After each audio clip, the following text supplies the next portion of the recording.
Ito po ay isang uri ng slate pencil sea urchin, nakilala sa siyentipikong pangalan na Heterocentrotus mammillatus. Narito ang ilang mahahalagang impormasyon tungkol sa nilalang na ito. Hitsura.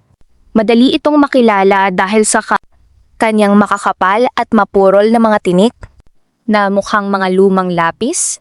Ang mga tinik na ito ay nagsisilbing proteksyon laban sa mga mandaragit. Nakakatulong sa kanya na kumapit ng mahigpit sa mga bato at bahura.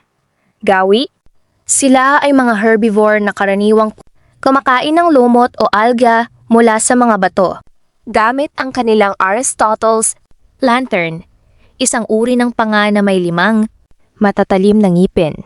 Sila ay mas aktibo sa gabi at nagtatago sa mga siwang ng bato o korales tuwing araw.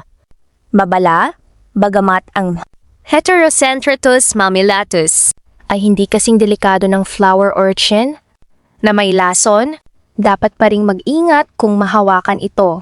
Bukod sa maaari kang masugatan sa pagdapo o pagtapak, ang ilang uri ng sea urchin ay hindi ligtas kainin dahil sa posibleng taglay na lason. Mahalagang tandaan na ang mga sea urchin ay bahagi ng ating ekosistema dahil tumutulong sila sa paglilinis ng mga bahura sa pamamagitan ng pagkain ng mga labis na alga. Pinakamainam na obserbahan na lamang sila ng hindi hinahawakan o ginagambala sa kanilang natural na tirahan.